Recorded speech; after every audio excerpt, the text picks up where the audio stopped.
जय हिंद, जय श्री कृष्णा बच्चों।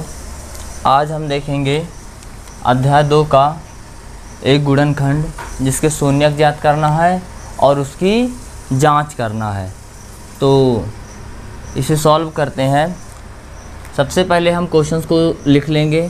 x² - 2x - 8 ये मैं एक उदाहरण के तौर पर लिया हूँ। इसी के बेस पर आपको सभी क्वेश्चंस को हल करना है, ठीक है। तो ये क्वेश्चंस है। तो सबसे पहला काम क्या करेंगे, जो अंत में संख्या है पहले तो इसको क्रम से लगा लेना। क्रम से यानी कि सबसे बड़ी घात, फिर उससे छोटी घात, फिर उससे बिना घात वाली यानी कि अचर राशि।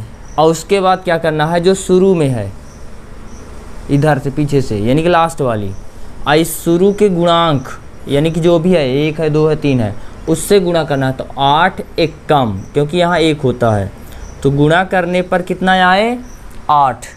और जोड़ूँ घटाऊँ तो बीच में जो संख्या है यानी कि 2, तो चाहे जोड़ूँ और चाहे घटाऊँ तो 2 आए। मतलब हमें क्या करना है, कोई भी ऐसी दो संख्याओं का टेबल पढ़ना है कि उनका टेबल में यानी कि पहाड़ा पढ़ना है, पहाड़े में 8 आए, जोड़ूँ या घटाऊँ तो 2 आए।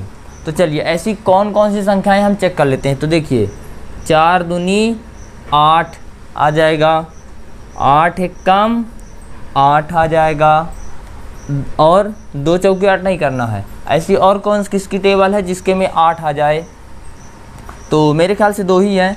तो इनमें दोनों में चेक कर लेते हैं कि क्या जोड़ूं या घटा दूं, कुछ भी करूं, क्या 2 प्राप्त हो रहा है। अगर प्राप्त हो रहा है तो आपको 2x की जगह रख देना है। यानी कि देखिए जैसे मैं 8 में 1 जोड़ूंगा तो कितना आएगा 9, नहीं मिल रहा जबकि हमें 2 चाहिए। 8 में 1 घटेगा तो कितना आएगा 7 है, वो भी नहीं मिल रहा यानी कि ये संख्या नहीं है। इसमें 4 में 2 जोड़ूंगा तो 6 है, लेकिन 4 में 2 घटाऊंगा तो 2 आ जाएगा। इसका मतलब ये कौन सी संख्या है, 4 और 2। चलिए 4 और 2 संख्या मिल गई, तो 4 और 2 में से जो बड़ी है उसको पहले लिखना है।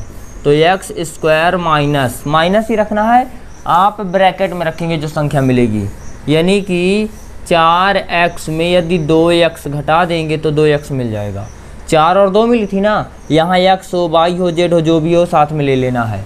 मतलब जो भी इस x की जगह पर होगा उसको साथ में लेना है। अब बाकी सेम टू सेम उतार देना। ये था अपना पहला काम। तो एक बार और समझिए, जो सबसे अंत में उसका गुणा सबसे शुरू वाली संख्या में, और जो तो 8 एक कम 8 गुणा करने पर 8 आया, और जोड़ूँ चाहे घटाऊँ तो बीच वाली। तो ऐसी दो संख्याओं का पहाड़ा पढ़िए, ऐसी दो संख्याओं का आप पहाड़ा पढ़िए कि उसके पहाड़े में 8 आए, लेकिन उन्हीं दोनों को जोड़ दूं और घटा दूं, दोनों में से कोई भी एक हो जाए तो 2 प्राप्त हो जाए। तो वो संख्या थी 4 दूनी 8, गुणा करने पर 8 आया, 4 में 2 गया तो 2 आया।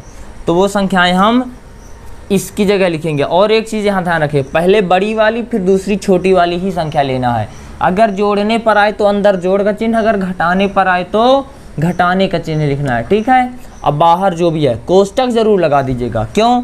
क्योंकि कोष्टक के बाहर अगर माइनस है तो अंदर के चिन्ह बदल जाते हैं, प्लस होता है तो चिन्ह नहीं बदलता है। तो माइनस है तो अंदर के चिन्ह, यहाँ प्लस है तो माइनस हो गया, माइनस है तो प्लस हो गया। और ये अब इसके बाद इतना हुआ, कोष्टक टूटा। 2 और 2 का जोड़ा बना लेना है। जोड़ा यानी कि पेयर बनाना है। इन दोनों में से क्या कॉमन है, यानी कि दोनों में ऐसी कौन सी संख्या है या कौन सी चीज़ है जो दोनों में है। तो देखिए x है, लेकिन यहाँ x² है, यहाँ एक ही x है क्योंकि एक घात है। तो जितने दोनों में उतने कॉमन ले लेना है। तो x बाहर आ गया, लेकिन यहाँ 2 थे तो एक x बचा है क्योंकि स्क्वायर था। अब माइनस, यहाँ बेचारा एक ही x था तो 4 भर बचा, कितना 4। क्लियर। अब प्लस है तो प्लस, माइनस है तो माइनस। यहाँ और जो यहाँ कोष्टक में मिला है सेम टू सेम आप आगे उतार दो, x - 4।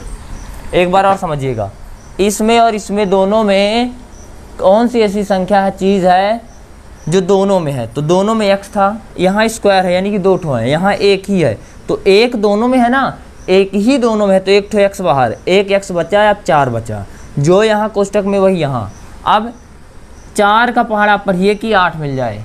4 दूनी 8 कितनी बार पढ़े, 2 बार। या ऐसा भी कह सकता हूँ ये 1 है, 1 का पहाड़ा पढ़िए कि 2 मिल जाए, 1 दुक्के 2। तो 4 दूनी 8 या 1 दुक्के 2, 2 बार पढ़े हो तो 2। और अब x माइनस 4 देखिए दोनों तरफ है, तो इसको भी कॉमन ले लेते हैं ये, यानी कि दोनों में है तो बाहर। यहाँ क्या बचा x, यहाँ क्या बचा 2। ये हो गए आपके शून्यक। इसको थोड़ा सा और सॉल्व करते हैं। तो x माइनस 4 बराबर शून्यक लेना है, इसलिए शून्य दोनों के लिए लेना है, यानी कि x प्लस 2 के लिए भी 0। हमें x भर बचा लेना है। क्या बचाना है x, तो 4 माइनस में उधर गए तो प्लस में, x का मान कितना 4। यही x का मान क्या कहलाएगा, अल्फ़ा का मान। किसका मान, अल्फ़ा का मान। ये अल्फ़ा का मान 4। यहाँ पर x प्लस 2, तो 2 प्लस में उधर गए तो माइनस में, यहाँ क्या बचा x का मान कितना आ गया -2। इसी को हम कहेंगे बीटा का मान, यानी कि अल्फ़ा का मान बीटा का मान। इतना क्लियर हुआ। अब हम यहाँ पर जांच कर लेते हैं। क्या कर लेते हैं, जांच कि हमारा ये सही है कि नहीं। तो जांच करने के लिए सबसे पहले यहाँ पर 2 सूत्र हैं, मूलों का योगफल।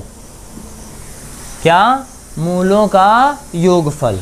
तो मूलों का योगफल बराबर क्या होता है, alpha plus beta equal -b/a। क्या, अल्फ़ा प्लस बीटा बराबर -b/a। इन दोनों में हम मान रखेंगे।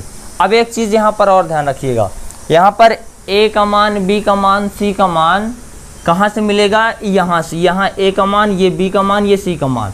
तो यहीं पर लिख लेते हैं a का मान, इस x के आगे कितना है 1, b बराबर इस x के आगे कितना है -2। चिन्ह अगर है तो लिखेंगे। c बराबर -8, c बराबर -8। इतना क्लियर हुआ। तो मूलों का योग मान रख करके तय कर लेते हैं कि क्या ये सही है। अल्फ़ा का मान कितना है 4 प्लस बीटा का मान कितना है -2 बराबर -b का मान कितना है -2 और a का मान कितना है 1। ठीक है, तो 4 कोष्ठक बाहर प्लस है तो अंदर के चिन्ह नहीं बदलते। 1 का भाग देंगे तो कोष्ठक बाहर माइनस है तो अंदर के चिन्ह बदल जाएंगे। 1 नीचे लिखा नहीं जाता। 4 में 2 गए तो 2। ये देखिए मूलों का योगफल, यानी कि ये हो गया जांच। इसके अलावा एक और है, मूलों का गुणनफल। मूलों का गुणनफल अल्फ़ा इंटू बीटा बराबर c/a होता है। मान रखेंगे अल्फ़ा और बीटा का, 4 और -2, 4 गुणे -2 और c का मान कितना है -8, a का मान कितना 1, 4 दूनी 8, -8, 1 का भाग देंगे तो -8। इस प्रकार हमारे गुणांक क्या हैं, बिल्कुल सही है। क्यों, क्योंकि दोनों तरफ बराबर मान आ रहे हैं और ये हमारा शून्यक है, ये हमारा शून्यक है। That's clear. अगर वीडियो अच्छा लगा हो तो लाइक, सब्सक्राइब और शेयर ज़रूर करें। थैंक यू, धन्यवाद, नमस्ते।